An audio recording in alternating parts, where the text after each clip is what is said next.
ஸ்ரீராம ராம ராமேதி ரமே ராமே மனோரமே சஹஸ்ரநாம தத்துல்யம் ராமநாம வரானனே. பரமசிவனார் பார்வதி தேவிக்கு ஸ்ரீராம நாமத்தை 1000 திருநாமங்களுக்கு சமமாக உரைத்தார். நாம் ஒவ்வொரு நாளும் விஷ்ணு சஹஸ்ரநாமத்தை ஓதுகிறோம். அதன் இறுதியில் இந்த ஸ்லோகம் வரும். இந்த 1000க்கும் சமமாக சுருக்கமாக ஏதேனும் நாமம் உண்டா? இது பார்வதி தேவியின் கேள்வி. பரமசிவனார் பதில் கூறினார், எளிதான வழி ராமநாமத்தை கூறுவது. எப்போதும் ராம ராம ராம ராம் என்னும், ஜெய சீதாராம் என்னும், ஸ்ரீராமனுக்கு வணக்கம் என்றும் நாம் அடிக்கடி கூறி வந்தால் அதுவே 1000 நாமங்களை சொன்னதுக்கு சமம்.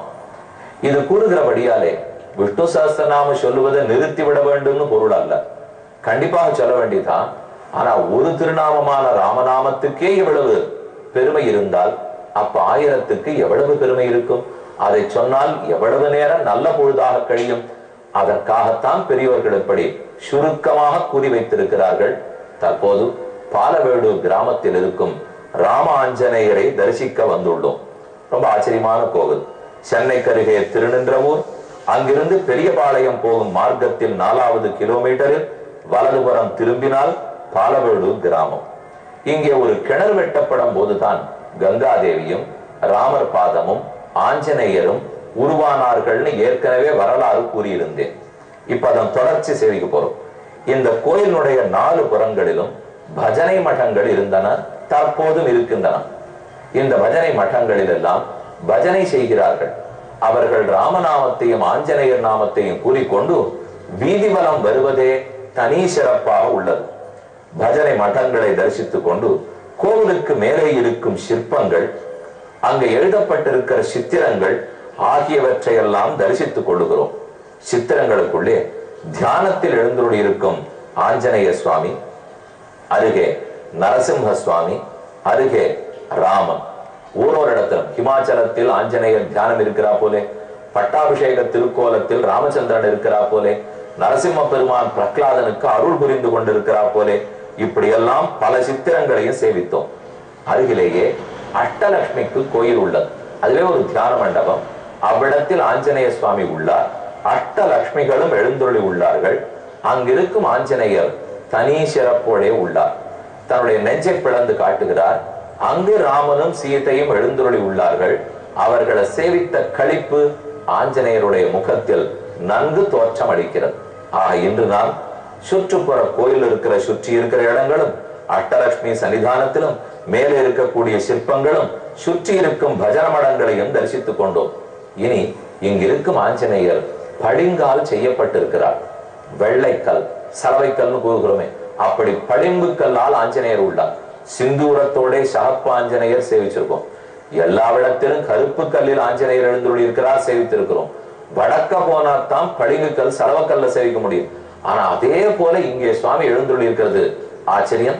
அதை அடுத்த நாள் சந்திக்கும் போது தரிசிப்போம். தற்போது ஒவ்வொருவரும் நான் 10 யோஜனை தாண்டுவேன், 20 யோஜனை தாண்டுவேன், 90 யோஜனை, ஏன் அங்கதன் 100 யோஜனை தாண்டி அக்கறைக்கும் செல்வேன். ஆனால் என்னால் திரும்ப வந்து இயலாது. அப்போது அதை ஏற்றுக்கொள்ளாமல் ஜாம்பவான் பேசினார், ஒன்னு அனுப்ப முடியாது. குருஷ்ச குருபுத்திரஷ்ச त्वंहिनः कपिसत्तम मूलेहि सति सिद्ध्यन्ति गुणाः सर्वे फलोदयाः. மூலம் வேறு இருந்தால் தான் செடி வாழும். செடியில மத்த எங்க வெட்டினாலும் முளைக்க வச்சு விடலாம், வேற விட்டுட்டா வாழாது. நீதான் எங்களுக்கு குரு, நீதான் அரசன், நீதான் அரசளன் குமரன். உன்னை ஒரு நாளும் அனுப்ப சம்மதிக்க மாட்டேன். உனக்கு ஏதேனும் நடந்து விட்டால் அப்ப மொத்த படையுமே வீண். ஆகையால நீங்க போகக்கூடாதுன்னு தடுத்தார். அப்போது பின் யார்தான் செல்வார்கள்? யதிநாகம் கமிஷ்யாமி நான்யோ வானர புங்கவா புனः கல்விதம் அஸ்மாபிகி காரியம் பிராயோபவேசனம். மற்ற பேராலே தாண்ட முடியாது, நானோ தாண்ட கூடாதுன்னு மறுக்கிறீர். பின் யாருதான் தாண்டுவது? இங்கேயே மறுபடியும் பட்டினி கிடந்து உயிர் விட வேண்டியதுதானா? எங்கே சீதை இருக்கிறாள்னு தெரியாத போது உயிர் விட துணிந்தோம். நல்ல வேளை இப்ப தெரிந்து விட்டது. தெரிந்த பிற்பாடும் போகக்கூடாது என்றால் எப்படி தேட? நாம் பட்டினி இருந்துதான் போக வேண்டும் என்று அங்கதன் வருத்தப்பட்டு கூறினார். ஜாம்பவான் பதில் கூறுகிறார், தஸ்யதே வீர காரியஸ்ய நகிஞ்சித் பரிஹாஸ்யதே ஏஷ சஞ்சோதயாம் ஏனம் யஹ காரியம் சாதயிஷ்யதி. இந்த காரியத்தை யார் செவ்வனே நடத்தி கொடுப்பார்களோ இதோ அவரை உங்களுக்கு அடையாளம் காட்டுகிறேன். அவர் ஏனோ தெரியவில்லை, மூலையில் போய் சத்தமில்லாமல் அமர்ந்திருக்கிறார், உற்சாகம் இல்லாமல் காணப்படுகிறார். அவர்தான் இந்த காரியத்தை நடத்தும் சக்தி படைத்தவர் என்று ஜாம்பவான் பேசினார். அனைத்து வானர வீரர்களின் கண்களும் ஓர் புறம் திரும்பித்து ராம நாமத்தை ஜபித்துக் கொண்டு ஓசை இல்லாமல் யார் கண்ணிலும் படாமல் மூலையில் போய் ஆஞ்சநேய சுவாமி அமர்ந்திருக்கிறார். அவர் ஒரு 15 யோஜனை, ஒரு 55 யோஜனை, ஒரு 75 யோஜனை சொல்லக்கூடாதா? இத்தனை பேரும் 10, 20, 30, 70, 90, 100 கூறினார்களே. அப்ப ஆஞ்சநேயர் ஒண்ணுமே பேசவில்லையானால் இத பத்தி எல்லாம் அவருக்கு தெரியவே இல்லை. அவர் எங்கோ மூலையில் அமர்ந்திருந்தார். அவருக்கு தன் பெருமை ஞாபகம் இல்லை. அது நினைவிருக்க வேண்டுமே. இவர் சிறு குழந்தையா இருந்த போது மிகவும் சேட்டை பண்ணாதேன்னு சொல்லுவோமே. வடமொழியில் சேட்டிதம்னு சொல்லுகிறோம், தமிழ்ல சேட்டைன்னு சொல்ல போறோம். சேட்டை அதிகமா இருந்தது. எங்கெங்கெல்லாம் ரிஷிகள் தவம் பண்ணி இருந்தார்களோ, அவர்கள் யாகம் பண்ணிருப்பாளோ, ஆராதனம் பண்ணிருப்பார்களோ, அங்க எல்லாத்தையும் உடைச்சார், உருட்டி விட்டுட்டார். சிறு குழந்தைகளுடைய விளையாட்டுன்னு வச்சுங்களேன். மனுஷ குழந்தைகளே பல சமயம் அதிக சேட்டையா இருக்கும். அதுக்கு மேல இவர் வானர குழந்தை வேற, அப்ப சேட்டை ரொம்ப அதிகமா இருக்குமே. அதை கண்ட ரிஷிகள்லாம், உனக்கு உடம்பு பலம் ரொம்ப ஞாபகம் இருக்கவே தான் அதிகமாக துன்புறுத்துகிறாய், இந்த பலம் உனக்கு மறந்து போட்டோம், உனக்கு என்ன ஆற்றல் உண்டுங்கிறத மறக்கட்டும், அதை எப்ப தேவையோ அப்ப யாரேனும் நினைவூட்டினால் அப்ப மட்டும் உனக்கு ஞாபகம் வரும் என்று ரிஷிகள் கூறினார்கள். அன்பாகத்தான் கடிந்து கொண்டது. இது சாபம் இல்லை. இதை ரிஷிகள் பார்த்து இந்த குழந்தை ரொம்ப தொந்தரவு பண்றது அப்படிங்கிறதுக்காக தட்டி வைத்தார்கள். அதனாலதான் அனுமானுக்கு தன்னுடைய பெருமை தெரியவே இல்லை. இப்ப ஜாம்பவான் அதை அறிந்து கொண்டு ஹனுமானுக்கு நினைவூட்டுகிறார். அடுத்த சர்க்கம் 66வது சர்க்கம். அநேக சத சாஹஸ்ரீம் விஷண்ணாம் ஹரிவாகினீம் ஜாம்பவான் சமுதிக்ஷைவம் ஹனுமந்தம் அதாப்ரவீத். எத்தனை பேர் வானரோத்தமர்கள் காத்து யாரதுன்னு திரும்பி பார்க்க ஹனுமானத்தான் ஜாம்பவான் சொல்லுகிறார். ஜாம்பவான் ஆஞ்சநேயர் அருகில் சென்றார். அவருடைய பழைய கதையை ஞாபகப்படுத்துகிறார். தூஷ்ணி மேகாந்தம் ஆசிரித்ய ஹனுமான் கிம்ன ஜல்பசி, ஏது தனித்திருக்கிறார், மௌனமா அமர்ந்திருக்கார். நாமெல்லாம் 10 யோஜனை 20 யோஜனை சொல்லச்சே, அவர் பேசாமல் இருக்கிறாரே. ஹனுமன் ஹரிராஜஸ்ய சுக்ரீவஸ்ய சமோஹ்யசி ராம லக்ஷ்மணயோச்சாபி தேதசாச்ச பலேனச்ச. ராமன் லக்ஷ்மணனுக்கு சமமான பலம் இடத்தில் இருக்கு, சுக்ரீவனுக்கு சமமான ஆற்றல் உண்டு. இப்படி இத்தனையும் இருந்தும் ஏன் பேசாமல் இருக்கிறீர்? அதோடு அல்ல, கருத்மானிவ விக்யாத உத்தமஹா சர்வபக்ஷினாம். கருடன் பேர் பெற்றவர், அனைத்து பறவைகளுக்கும் அரசன். அந்த கருடனுக்கு பெரிய திருவடிக்கு எவ்வளவு சக்தி உண்டோ அத்தனை சக்தி உமக்குண்டே. நீர் ஆகாயத்தில் தாவினீர் என்றால் உமக்கு சமமா தாவி பறக்கக்கூடியவர்கள் ஒன்று வாயு பகவான், மற்றொருத்தர் கருடன். இதை தவிர வேற யாரும் தொடர்ந்து கூட வர முடியாது. உமக்கு இருக்கிற சக்தி அவர்களுக்கு, அவர்கள் 2 பேருக்கு இருக்கிற சக்தி உமக்கு. இது உமக்கு தெரியாமல் போயிட்டே. பக்ஷயோகோ யத் பலம் தஸ்ய புஜவீர்ய பலம் தவ விக்ரமச்சாபி தேஜஸ்ச நதே தேனாபகீயதே. உம்முடைய 2 தோள்களுக்கும் கைகளுக்கும் இருக்கும் பலம் கருடனுடைய 2 சிறகுகளுடைய பலம். அவருடைய 2 சிறகு என்ன பலம் வாய்ந்ததோ உம்ம தோள்கள் அத்தனை பலம். புத்திஷ்ச தேஜஸ்ச சத்தஞ்ச ஹரிபுங்கவ. ஏ குரங்கு கூட்டத்துக்கு ஏறு போல புலி போல இருக்கக்கூடியவரே பலம், ஆற்றல், நல்ல வலிமை. புத்திஷ்ச நல்ல புத்தி கூர்மை, தேஜஸ்ச நல்ல ஒளி, சத்வஞ்ச நல்ல சத்துவ குணம், சாந்தி. பலவானா இருக்கலாம், பதட்டப்படக்கூடாது. எப்போதுமே சாந்தமா இருக்கலாம், ஆனா பலமே இல்லாத படும். பலவானாகவும் இருக்கணும், சாந்தமாகவும் இருக்கணும். புத்தி கூர்மையா இருக்கணும், புத்தி எடுக்கணும். நல்லா நெடுவு சுழுவு தெரியணும், குனிஞ்சு போக தெரியணும், நிமிர்ந்து நிற்க தெரியணும், அடிக்கவும் தெரியணும், கைகூப்பவும் தெரியணும். அது அத்தனையும் தெரிஞ்சது உமக்குத்தான். விசிஷ்டம் சர்வபூதேஷு கிம் ஆத்மானம் ந சஜ்ஜசே. இப்படி அனைவரை காட்டிலும் உயர்ந்திருக்கிற உமக்கு போய் ஏன் தெரியாமல் இருக்கிறீர்? உம்ம பெருமை தெரியாதா? உன் தாய் யாருன்னு கூறுகிறேன் கேளும். புஞ்சிகஸ்தலான்னு ஒரு அப்சர பெண், அஞ்சனேதி பரிக்யாதா பத்னி கேசரினோ ஹரே. அந்த புஞ்சிகஸ்தலா தான் ஏதோ ஒரு சாபவசத்தாலே கேசரி என்பவனை மணந்து கொண்டாள். அவள் ஒரு வானர பெண்ணாக சாபத்தால் பிறந்தாள். அப்ப கேசரியை மணந்து கொண்டாள். கேசரிக்கும் அந்த பெண்ணுக்கு அஞ்சனாதேவிங்கிற பெண்ணுக்கும் பிறந்தவர் தான் ஆஞ்சநேயர். ஆஞ்சநேயர்னு கூறுகிறோம். அப்ப எப்படி வாயுகுமாரனானார்? அந்த சரித்திரம் தான் சொல்லப்பட்டிருக்கு. அபிஷாபாத்து அபூத்தாத கபித்வே காமரூபிணி. அவளுக்கு ஒரு சாபம் இருந்து வானர பெண்ணாக பிறந்தாள். ஆனால் தான் இச்சப்பட்ட வடிவத்தை எடுத்துக்கொள்ளும் சக்தி அப்போதும் இருந்தது.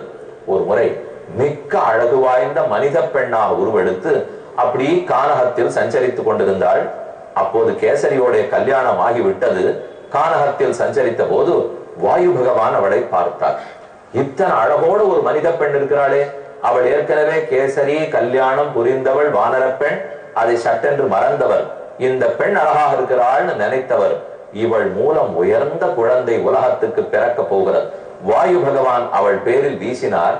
அப்போது அவளுடைய ஆடைகளில் ஒன்று நழிவு விழுந்தது. யாரது நம்ம யாரோ தீண்ட பார்க்கிறார்கள், நமக்கு ஏக பத்னி நாம் ஆயிற்றே, கேசரி ஒருத்தனுக்கு வாழ்க்கப்பட்டோம், மற்ற பேரை தீண்ட மாட்டோம், நம் கற்புக்கு ஆபத்தா என்று நினைத்து கொண்டு அந்த பெண்மணி திரும்ப பார்த்தாள். அப்போது வாயு அசரீரியாக கூறினார், பெண்ணே கவலைப்பட வேண்டாம், உன் மூலம் உலகத்துக்கு நல்லது நடக்க போகிறது. நான் ஏதும் உன்னை தீண்ட போவதில்லை. காற்று உன்னை தீண்டாதா? அதை தடுக்கவா முடியும்? அந்த காற்றான நான் உனக்கு ஒரு சிறந்த மகனை சக்தி மூலம் கொடுக்க போகிறேன், பெற்றுக்கொள். அதனாலதான் வாயுகுமாரன் சொல்றோம். ஏன் ருத்ரனார் பரமசிவனாரே திரும்ப ஹனுமானாக பிறந்திருக்கிறார்னு கூறுகிறோம். அஞ்சனாயா வசுத்வா மாருத பிரத்யபாஷத நத்வாம் ஹிம்சாமி சுஸ்ரோணி மாபூத்தே மனசோ பயம். உன் மனத்தில் பயம் வேண்டாம், நான் உன்னை துன்புறுத்த மாட்டேன், உனக்கு சிறந்த வரம் கொடுத்து போகத்தான் வந்தேன். உன் வயிற்றில் ஒரு வீரன் பிறப்பான். மனசாஸ்மிகதோ யத்வாம் பரிஷ்வஜ்ஜ யசஸ்வினி வீரியவான் புத்தி சம்பன்னா தவபுத்ரோ பவிஷ்யதி. அவன் வீரனாக இருப்பான், சிறந்த புத்திமானாக இருப்பான், எல்லாத்த விட லோகத்துக்கு நன்மையே செய்பவனாக இருப்பான். மகாசத்வா மகாதேஜாக மகாபலவராக்கிரம லங்கனே பிளவனே செய்வ. தாண்டுவதிலும் குதிப்பதிலும் ஓடுவதிலும் பவிஷ்யதி மயாசமாக வாயுவான எனக்கு சமமாக பெருமை படைத்திருப்பான். இவன் பிறந்த போதே பலஞ்சேதி ஜுஜுக்ஷுஸ்தம் உட்பாத்தியம் உட்பதோ திவம் அபியுத்திதம் தத சூரியம் பாலோ திருஷ்டுவா மகாவனே. அந்த குழந்தை பிறந்தது. வாயு பகவான் சொன்னபடிக்கு அவள் கருவுற்றாள். ஒரு குகையில் குழந்தையை பெற்றெடுத்தாள். அந்த குழந்தை தான் ஆஞ்சநேயர். சிறு குழந்தையா இருக்கும் போதே எங்கேயோ இருக்கிற சூரியனை பார்த்தார். அதை ஒரு பழம் நினைத்து பிடித்து உண்போம் என்ற ஆசையில் தாவினார். தாவின வேகத்தில் 300 யோஜன தூரம், கிட்டத்தட்ட 3000 மைல் தாண்டியும் ஒன்று அவருக்கு களைப்பே ஏற்படவில்லை. ஆனந்தமா கைகளை அழைத்துக் கொண்டு ஆகாசத்தில் தாண்டினார். அது போக போக இதோ ராகு வந்து பிடிக்க போகிறதா, என்னைக்கு சூரிய கிரகணம் வருதோ சந்திர கிரகணம் வந்தோ ராகு வந்து பிடிப்பார். இப்ப அது போல சூரியனை பிடிக்க இன்னொரு கிரகம் வருகிறதோ என்று சூரியன் பயந்தார். இந்திரனுக்கு கோபம். தன் வஜ்ராயத்தால் ஓங்கி ஆஞ்சநேயரை அடித்தார். இந்த இடத்துக்கு ஹனுன்னு பேரு.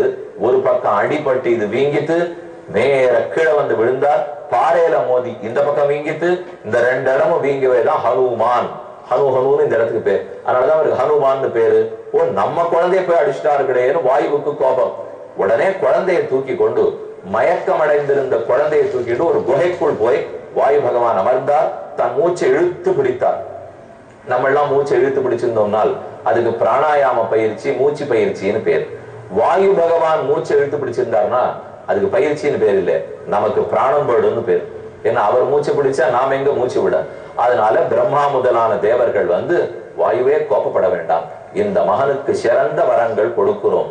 பிரம்மா தொடக்கமாய் ஒவ்வொருவரும் எங்களுடைய ஆயுதம் இந்த குழந்தையை ஒன்னும் தீண்டாது, பிரம்மாஸ்திரம் இவனை கட்டுப்படுத்தாது, வஜ்ராயுதம் ஒன்றும் செய்யாது, ஆக்னேயாஸ்திரம் எரிக்காது, வாருணாஸ்திரம் நனைக்காது, கருடாஸ்திரம் ஏதும் செய்யாது, நாகாஸ்திரம் இவனை தீண்டாது, ஒத்தொத்தரும் ஒண்ணுமில்லைன்னு சொல்ல பிரம்மா வரம் கொடுத்தார். உனக்கு பிரம்ம ஞானம் ஏற்படட்டும். இப்படி சிறந்த வரங்களை பெற்றவர், தாண்டுவதில் வல்லமை படைத்தவர், வாயுவுக்கு சமமான சக்தியும் கருடனுக்கு சமமான வேகமும் படைத்தவர் ஆஞ்சநேயா. இதுதான் உம்முடைய முன்கதை, மறந்திருக்கிறீர், ஞாபகப்படுத்திக் கொள்ளும். உம்மால் தான் இந்த காரியத்தை சாதிக்க முடியும் என்று கூறுகிறார். நீர் விரும்பிய போது மரணமடையலாம்.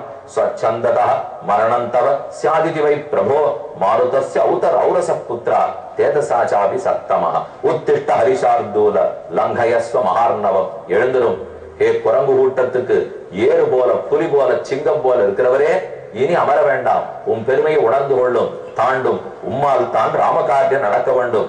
நான் இப்ப மறுபடியும் திருவிக்கிரமதாரத்தை பார்க்க வேண்டும். விக்ரமஸ்வ மகாவேக விஷ்ணு ஸ்திரீன் விக்ரமானிவ. விஷ்ணு எப்படி 3 அடி தாவி அளந்தானோ அதை போல் நீரும் தாவும் என்று ஜாம்பவான் கூறுகிறார். இனி ஆஞ்சநேயர் வளரப்போகிறார், பார்ப்போம்.